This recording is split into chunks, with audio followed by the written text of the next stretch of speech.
Hello and welcome to Drawing Evergreen Plants, Symbols of the Yule Season. For this activity, you'll need a couple sheets of paper, a pencil, and something to color with. I'm using markers and crayons today, but if you only have one, try to get at least a red and a green. Why? Because they are opposites on the color wheel, and they're complementary colors of this season. So first, let's look at the Fraser Fir. And I'm going to split a regular piece of printer paper into two pieces. That way, if I mess up on one, I still got plenty of room on the other paper. I'm going to make 3 little drawings today. First, I'm going to work on the tree shape. You may remember this. It's a straight line with chevrons that come down it, and that makes a tree. But today we're going to make another one. It's called a branch. It starts out with a straight line, and my chevron is going to be the other way, so that it looks like a letter V. I'm going to make these into branches. You may remember this from our snowflake lesson. We made a branch in that lesson too. We're going to use that today to draw our Fraser Fir branch. So on the other side of your paper, I'm going to start with marker, but you can start with pencil. When you're ready, take your brown and make that straight line down the middle. Then add your letter V to make some branches, and at the ends there are these little dots. That's where it turns into more branches or even little cones. So got a couple branches here. Got another branch coming in from the side. Don't forget the dots at the ends. It's a nice little detail to add. Next, we're going to make our leaves. And as you may recall from the last video, Fraser Firs have needly or very skinny type leaves. And I'll show you how to make them in just a second. I'm going to start by putting my pen on the line, on the brown line. Then I bring it away from the branch and curve it down back to the branch. So it's a little bit round on the end.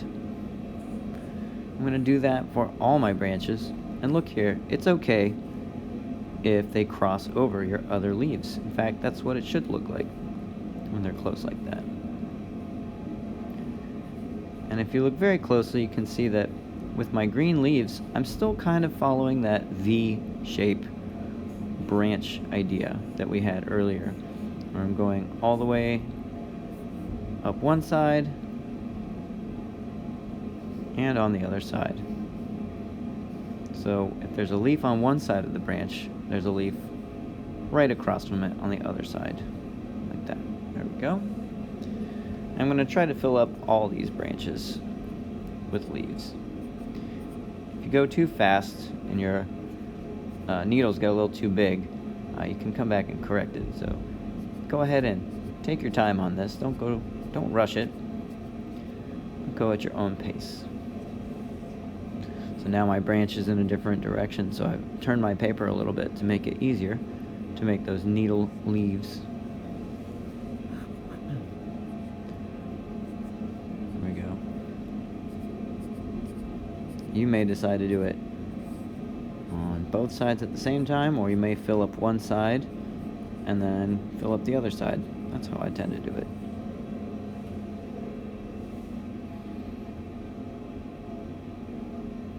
I'm just going to fill up all my branches here, and there we go. Fraser Fir. Next we have holly, and this has that spiky leaf, so it's not going to be round like a normal leaf. I'm going to start by drawing a center line of my leaf, and here's where I would normally draw 2 curvy lines, right? But I'm not going to do that this time. I'm going to draw a curvy line that bows or bends toward that center line. See how the curvy line curves towards the center line? And I just keep repeating that until I can bring them back together at the bottom. So my leaf is going to be spiky on all sides. Let's go to the other corner and try again. Start with a center line, then I come around my center line with curvy lines that bend inward toward the center line. Now I have a leaf that's on top of another leaf, so I've got my overlapping, and I'm going to add some berries here. These are those red berries that's okay for birds to eat, but not for people.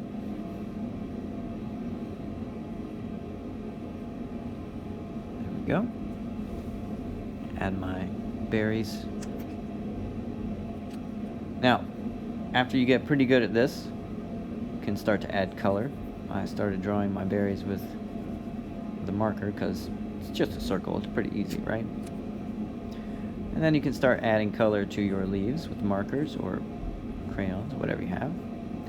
I'm using markers for the outlines of these leaves, but I'm going to color the insides with a different color green. I'm going to use a crayon for that in a second, but first I'm going to outline all my leaves.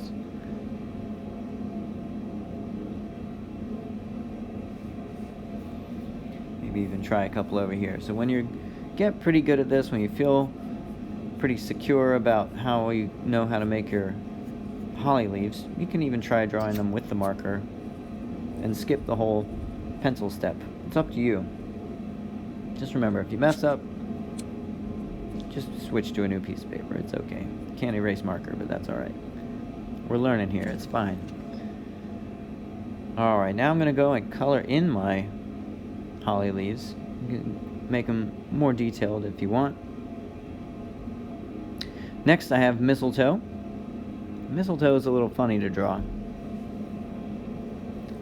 So it actually grows in a Y shape. So I'm going to start by drawing the letter Y. Here's my V shape, and it comes down into a stem. That's going to be the stem of the plant. And this kind of plant has its stem is very stick-like. It grows in like little straight bits. It doesn't really curve a lot. And then there's those white berries. Again, remember, we don't eat those. Okay, and I'm adding some more Y's to my mistletoe here. Now, at the ends of those Y's, I'm going to make a loop that goes around it. So I put my pencil at the end of the Y, loop around it, and back to that spot where I started. So each Y becomes 2 leaves.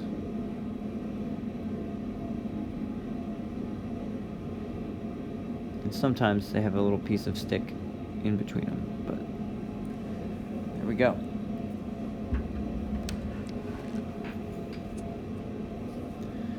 So after you've learned how to draw your mistletoe, you can start to add color, just like with the holly.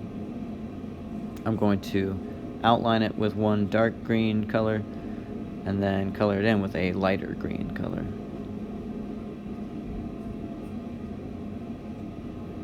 And for my berries, I'm not going to color those in. Of course, they're supposed to stay white, and my paper is white, so I'm just going to outline them. Get my black marker, just outline those white berries.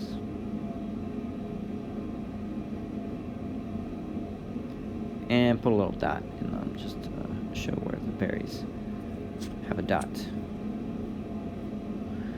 Alright.